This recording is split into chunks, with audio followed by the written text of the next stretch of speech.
Thank you, friends. Greetings, Shabbat Shalom. Great to see you all. I hope you all had a great holiday and that you got to spend time with family and friends. It is a wonderful opportunity to share love with those who have great meaning in your life, or failing that with whoever you may have been with. Let us all please wish good surgery and speedy recovery for Corrine. In fact, let's take a moment as a group and send out healing energy to all who need it, to Corrine, to Lindsay, to Ethel. And feel free to think of the names of anybody you know who may be in need of healing. Misha Berech, Avotenu, Makor HaBracha, Limotenu. May the source of strength bless the ones before us. Help us find the courage to make our lives a blessing. The renewal of body, the renewal of spirit, and let us say, Amen. You know what? Let's all have our spirits renewed. We can all use a little renewal. Now, congratulations go to Lindsay and Mark on the birth of their son, Parker Callum. You two will make fantastic parents. Jack and Maureen will be an amazing Bubby and Zadie. Now, I have several weddings and namings coming up. And on the 19th of this month, and I normally don't advertise what I'm doing, but on the 19th of this month, I'll be conducting a walking labyrinth meditation here in Toronto at High Park. And certainly any of you in the greater Toronto area are welcome. And I've actually attached a brochure for your review. And for those who cannot make it but would like a copy of the meditation, please send me an email and I will forward it along to you. Now, this is a great week, friends. We have a parsha that deals with what the rabbis have referred to as the Great Rebellion, Korah. Now, rebellion is an interesting word. It belongs to that category of terms where the same thing can be said two different ways, and that depends on the winning side. Now, in this case, the winner has a revolution, the loser a rebellion. And so this parsha begins with a rebellion, and it ends with magic, and it can be a little bit confusing for people. And as they say, I'll tell you about the magic, it'll free your soul, but it's like trying to tell a stranger about rock and roll. Magic and rock and roll, they do go hand in hand. Now, last week what we saw was our leaders chose fear, and fear has consequences. And an underlying theme throughout the entire Tanakh is the personal taking of responsibility. Yes, it is nice to put everything on an omniscient, omnipotent, omnipresent being, but friends, we create everything in our lives. We captain our own ships through that fantastic gift of choice of free will. And maybe, just maybe at some point we take responsibility and say, okay, God, it's not you, it's me. Well, you know what? We saw hints of a general population rebellion when the murmuring, complaining, dissatisfied talk began with the adventure in the wilderness. And now we read about two rebellions fused together in most people's minds to appear as one. Both fascinating. One, a Levite rebellion, a religious rebellion by those who argued that if all were holy, why should the priesthood belong exclusively to Aaron and his family? Now the other, a Reubenite, the first son, a political rebellion against an unelected, unappointed leader. Fascinating, simply fascinating. Now the religious one is led by Korah, and Korah is Moses' and Aaron's cousin. He is the prototype of some politicians, religious leaders, and others who act as though they represent a group and are working for the people when their motives are suspect. Number 16 too. And 250 people from the children of Israel, chieftains of the congregation, prominent ones of the assembly, people of repute. And they assembled against Moses and against Aaron, and said to them, you have much, because all of the congregation of them are holy. The Lord is among them. Why do you raise yourselves up over God's community? These were all like significant people. And it's an interesting thing. It's true. All the people are holy. But not all are necessarily ready. Telling a child that they're a big boy or girl does not guarantee all the rights and privileges of adulthood. And Moses gives a fantastic answer. He says, in the morning, God will make known who is his and who is holy, and he'll bring him close to him, and he will bring the one he chooses close to him. Now talk about taking choices out of our hands. Let somebody else decide. Did you ever have to finally decide? Say yes to one and let the other one ride. There's so many changes and tears you must hide. Did you ever have to finally decide? Well, we all have to finally decide, but in this case, this is designed to let God decide. So, is this a rebellion against Moses? No. This is the challenge of Aaron's right to be high priest. Now, at the same time, Dathan's leading rebellion against Moses to lead the people. Rebellions against church and state, both controlled by the same family, taking place simultaneously, and I am sure, creating an incredible sense of anarchy.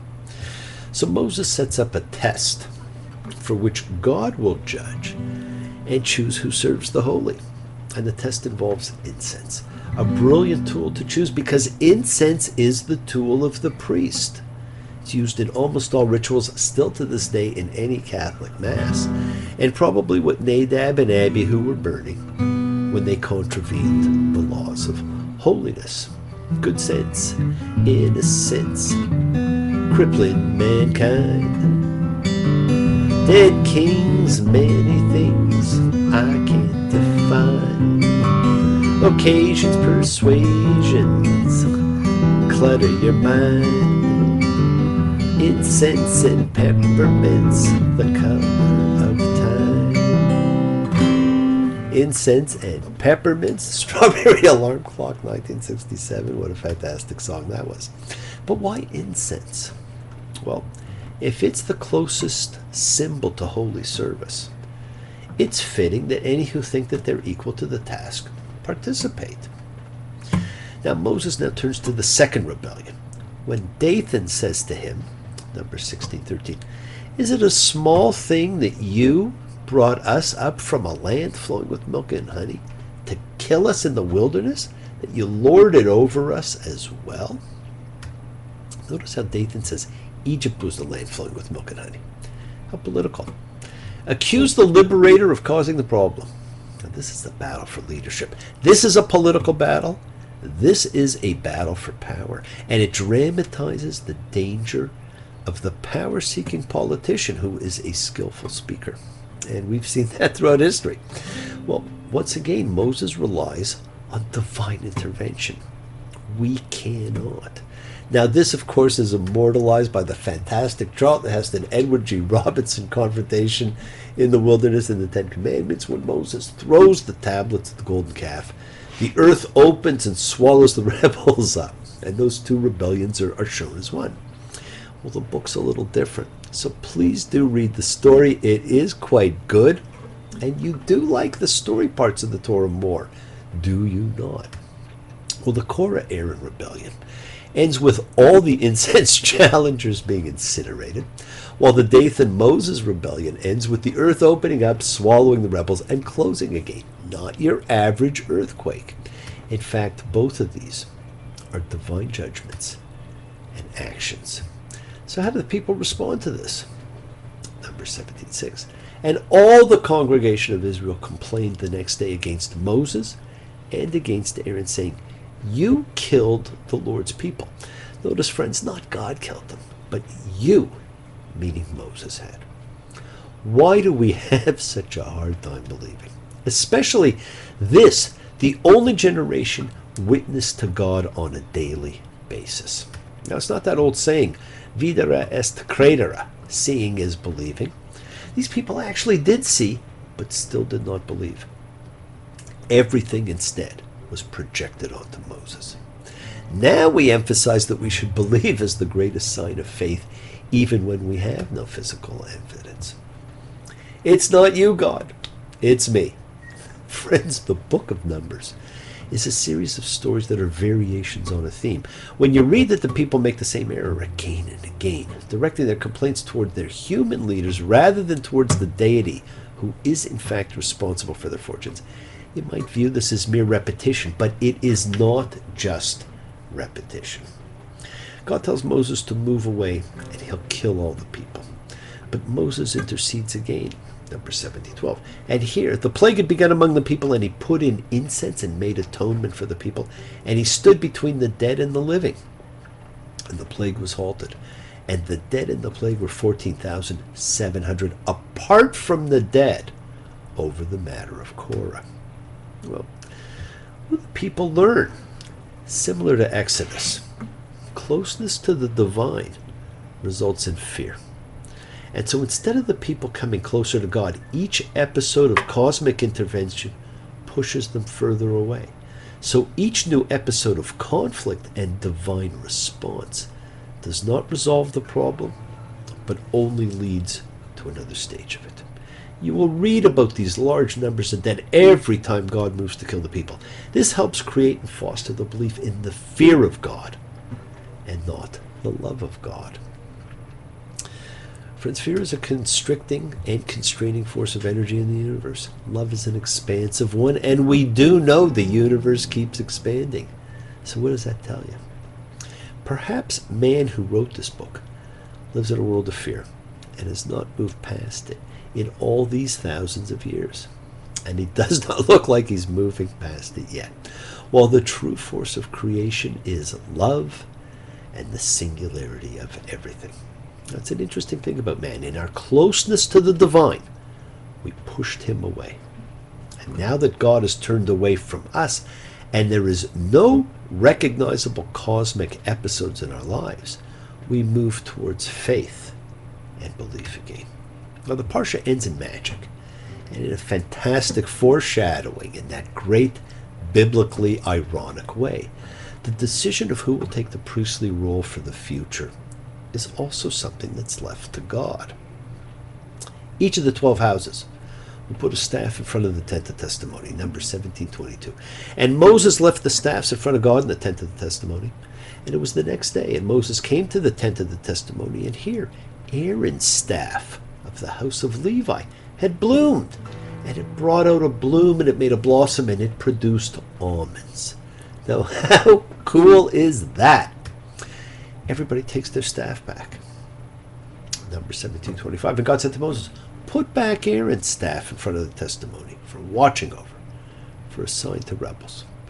Put back Aaron's staff in front of the testimony for watching over, for a sign to rebels. Aaron's staff, that magically and miraculously blossomed staff, is now saved by the ark, as a reminder for when people rebel in the future. And this will be crucial to the event that will determine Aaron's fate later, when the people will rebel at Meribah. It will also become not Aaron's staff, but the staff of leadership, to be handed down in perpetuity. The ancient Hebrew, crook and flail, the symbols of great power. Yes, the world is sacred, so is everything in it. Express your gratitude like a candle. Make a wish. Celebrate your life and the lives of those you love. Share your feelings with them. Live free, be free, honor your freedom. Be well, be happy, be blessed. Share and honor the light and all who live in the light and continue to shine. Continue to send to everybody you know goodwill and love. Pray for peace and freedom for everyone. An end to terror and hatred. Remember, friends, we are a community. We learn together. We celebrate each other. We love each other. We share this ride together, men and women equally. Let us send out love, not fear. Send out peace, harmony, good healing to all who need it. And please do learn to love, learn to forgive, open your hearts, honor the relationships of your life, and tell those you love that you love them. Take advantage of the time you have. Enjoy the journey. We take the twists and turns and the patterns that weave through the fabric of our lives in our effort to grow, to learn, to be, to love. So please do love. Send healing, goodwill, and love to all who need it. Time to celebrate your holiness is now. As always, bless you all. Now have a fantastic week, a week of love and light and peace and healing. Honor the people of your life. But be careful. The world is inside out right now. It's just getting a little bit crazy. You may have noticed it yourself. Be careful where you're walking. You might step in something rough. Be careful where you're talking and saying all that stuff. Take care of where you're breathing. Something's funny in the air.